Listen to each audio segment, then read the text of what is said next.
This video is sponsored by Exeter Wallets. Get 25% off by going to the link in the description. Doctor Who has always been known for change, with the regeneration of the Doctor being the main showcase of this element of the show. However, the oldest change-based tradition of Doctor Who is actually the changeover of the companions who travel with the Doctor. All throughout classic Doctor Who, companions came and went regularly, so fans were used to it. However, when Doctor Who returned in 2005, it introduced Rose Tyler, who would be the companion for the first 27 episodes of so-called New Who. So when Billie Piper left the show, showrunner Russell T Davies was faced with the challenge of introducing her replacement, as the show barreled towards Series 3 with more momentum than a Dalek being sucked back into the void. However, Russell T Davies knew the new companion couldn't be a complete copy of Rose, so he created a vastly different character, the 23-year-old medical student Martha Jones. Martha would be introduced in the Series 3 premiere, Smith and Jones, which sees Martha's place of work transported to the moon, where alien Rhino police are hunting for a fugitive. Similarly to the last companion introduction, this episode heavily focuses on Martha and her characteristics. But does it do a good job introducing the first new companion of modern Doctor Who and kickstarting Series 3? I'm the Doctor. Me too, if I ever pass my exams. Much like Rose, the opening of Series 1, we're thrown straight into the life of the companion-to-be. This time, however, we're introduced to Martha Jones, in a rather hectic opening scene as she deals with calls from her family, dealing with her family drama. The fact they keep calling her establishes Martha as a centerpiece in her family dynamic, making her more important and showing how level-headed and measured she is as a person. We then get our first glimpse at the Doctor, who shows up to take his tie off and walk away, leaving Martha and the audience very much confused. It's a good little introduction to him because it gives a real air of mystery and strangeness. It feels like what the average person probably feels when they come across the Doctor. The scene is made even stranger when Martha finds him in the hospital she's working in and he has no idea what she's talking about. It adds an interesting angle to everything, especially because she finds his two hearts and he talks about being there when Ben Franklin experimented with lightning. The whole introduction to the episode also plays off of Clive's conspiracy at the beginning of Series 1. In that episode, Clive explains that he believes the Doctor's presence is a sign of danger, because death seems to follow him. Even though Martha doesn't know this, she comes across the mysterious bikers and static shocks, which establish that there's something else going on. As an audience, it tells us that there is more to all of this, because these are signs we recognise. It's a clever use of the show's conventions and recurring concepts. This danger eventually arrives when a storm breaks out above the hospital, and only the hospital. It's very mysterious, and the rain going upwards is a fantastic little moment that feels so sci-fi and Doctor Who. It creates an interesting premise, especially when the hospital ends up on the surface of the moon, leading to a very striking visual. The setting of the moon is very typical for the sci-fi genre, but I think it's executed really well here. Rather than being some moon base or any of the other usual tropes, it's a London hospital, ripped out of the ground and placed on the moon, which I think is a very creative way of setting an episode on the big old grey rock in the sky. It's also really good that everybody in the hospital rightfully descends into a panic upon finding out they're on the moon. It's a realistic reaction to the scenario and creates a good sense of urgency, hammering home the terror of the situation. However, Martha doesn't panic and actually tries to take control of the situation, even showing a bit of a thrill for adventure. It helps to establish her further as a capable and level-headed person who can keep her cool, making her the perfect foil for the Doctor, who takes an instant liking to her. We might die. We might not. Good. This leads to a nice character bonding scene where the pair stand on a balcony and Martha surmises that this is the result of aliens, recalling previous Earth-based encounters since the beginning of Series 1. It's great world building because it shows how commonplace the belief in aliens is now, as it has become a reality for people. It's also a nice touch that they referenced Adiola from Army of Ghosts, since it explains why Freema Agyeman was in that episode, although it also serves as a reminder of the Doctor's past and the consequences of his adventures. The visuals of the moon are incredible, but they pale in comparison to the really impressive sequence of the Judoon ship's landing. It's such a good sequence that feels very big budget and cinematic, adding a great visual and strong sense of danger as the Judoon appear, especially because the Doctor recognises them, which is always a good way to establish aliens and monsters as a presence. I really like the Judoon, and I think they're a brilliant addition to the show. It's a nice surprise that they're walking space rhinos, and an intergalactic thuggish police force. It's good world building and creates a sense that the Doctor Who universe is lived in. As usual with their Doctor Who work, Millennium Effects does a fantastic job realising the monsters, especially because they're just rhinos, but there's something about them that makes them special and very alien. This is also mainly because of Russell T Davies' incredible alien language based writing talents. That man can make absolute gibberish sound incredible in the episodes he writes. It's astonishing. This writing skill is brought to life by voice actor and Big Finish kingpin Nicholas Briggs, who does a great job as the Judoon voice. It really helps to make the Judoon memorable and brilliant. Judoon platoon upon the moon.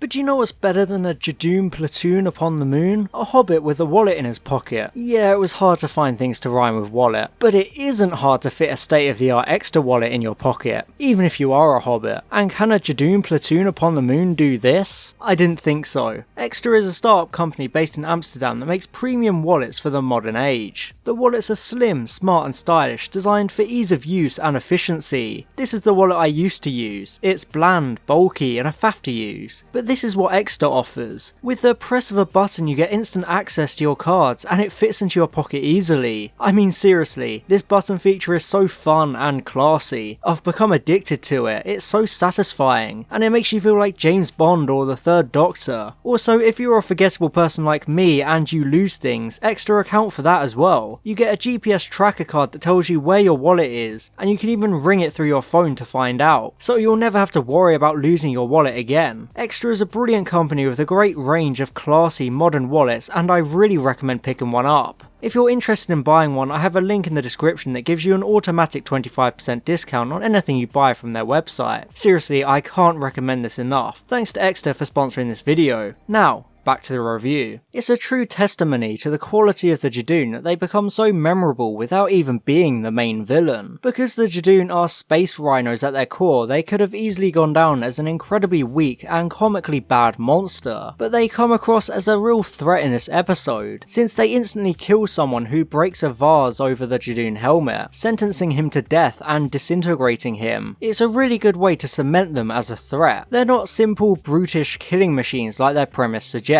They're actually shown to be very bureaucratic, to the extent that they'll just kill everyone in the hospital if they can't find the fugitive they're looking for. It makes them so alien because they have no sense of common decency or humanity, just leaving people to die as the oxygen slowly runs out in the hospital. Their broad search for non-humans also makes them a direct threat to the protagonists, since this search would also include the Doctor. It's a good way to make the Judoon a threat to the protagonists without having them be a clear-cut villain. The actual villain of the episode is Mrs. Finnegan. Hi, Finnegan.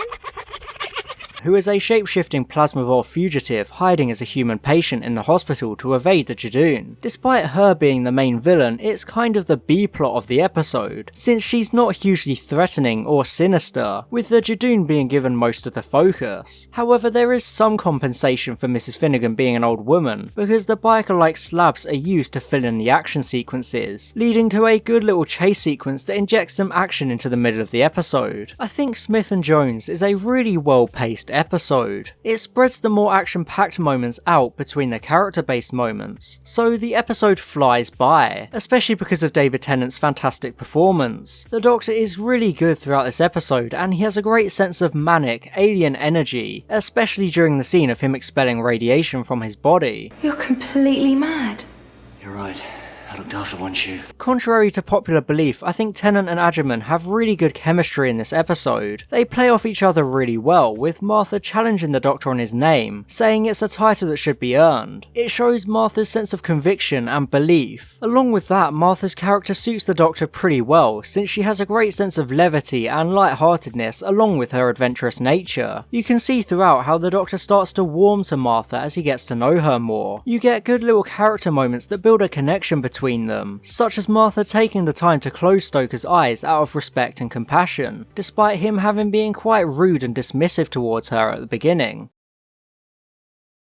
Martha plays a really big role in the climax of the episode. About halfway through the episode, the Doctor burns out his sonic screwdriver, meaning the stakes are higher and the solution to the episode is harder to come by, because he can't just wave his sonic screwdriver around to save the day. Thanks to Martha, the Doctor works out that Mrs. Finnegan is the alien fugitive, so he plays dumb to trick her into assimilating his blood and become non-human again. It's a good plan, and I like how Tennant plays the bumbling, awestruck human he's pretending to be. It's also great that Martha works out that the Doctor did this, because it once again shows her intelligence and quick, smart thinking. So she scans Mrs. Finnegan to alert the Judoon to the truth, saving the day. She then commits another selfless and hugely heroic act, because she uses her last breaths to resuscitate the Doctor, since the oxygen in the hospital has run out. She does this with no guarantee that it will work, but she saves his life anyway because that's just the kind of person she is. Even though the Doctor ends up saving the day by unplugging the MRI machine, it's really Martha that saved the day with her quick thinking and compassion. I really like the ending of the episode when the hospital is returned to Earth. Not only is Martha physically coming back down to Earth, but it's also a metaphor for her coming back down to Earth after her adventure, since she's immediately plunged right back into her family drama as her brother's birthday party collapses into chaos out on the street. I think it's such a good little touch and wraps the episode in a neat little bow, revisiting that introduction by showing the outcome of the party. The ending also shows an explanation for the Doctor showing up in that introduction, since he goes back in time to show off to Martha and prove that he can travel through time. It ties everything together into a nice neat bow by bringing things full circle. The Doctor then invites Martha on board the TARDIS, which shows that deep down he can't resist it. He wants a companion, someone to impress and show off to, even though he maintains that it's a one-off trip. I think Martha's entrance into the TARDIS is really well done. The Doctor knows everything she'll say and reacts accordingly. Not only is it a good way of showing his age and arrogance, but it also addresses that the audience has already seen this before in Rose, so it's a nice little meta-commentary on the tradition. Unfortunately, the ending is let down somewhat because the Doctor snaps at Martha and shows hostility towards her because she's not Rose. Even though it feels like the beginning of a brand new friendship and the start of a new adventure, it establishes the main problem that would plague both Series 3 and Martha as a character, because the Doctor straight up says she's not replacing Rose, which immediately puts Martha in Rose's shadow, but I've already spoken about that before. For the first series premiere without Rose in it, Smith & Jones is a very good episode and a very strong introduction to a new companion. Much like Rose in Series 1, the villain isn't the main focus of the story, since it's all about introducing characters. The Plasmavore is a very forgettable villain who doesn't have much of a presence, but the Judoon more than make up for that by being an intimidating presence throughout. It's no surprise that the Judoon made an impact because they're a very creative monster, and they're visually striking with a really good design. The visuals of the moon are really good and come across as high budget, which helps the episode feel like a big new adventure without even using the TARDIS. Martha is characterised really well, with the episode showing how capable she is in a high pressure scenario, so it's not a surprise when the Doctor invites her into the TARDIS at the end. I think Martha is characterised better than Rose was in her introduction, because Martha is just shown to be much more useful and capable than Rose. People have always criticised Freema Agyeman's acting, but I think she's really good in this episode, establishing her character well. It was always going to be hard for Doctor Who to replace Rose since the audience was so used to her, but it's done really well here. I think I'd give Smith & Jones a solid B in the Series 3 tier list. As a series premiere and companion introduction, it's a very enjoyable ride that flies by and does everything it needs to do to set up the series ahead, even dropping a nice little Mr. Saxon tease on the TV in the background. However, I'd probably say that it loses points because it has a lot going on, with the Plasmavore never really feeling like an effective villain, along with her plan being a bit sudden and nonsensical, especially because the Doctor solves it by just unplugging the MRI machine. That being said, it's an incredibly tight episode that I always enjoy, and it's a good opening to Series 3. It's even a lot less dated than Rose has become over the years. Who thought space rhinos in a London hospital on the surface of the moon could be so enjoyable?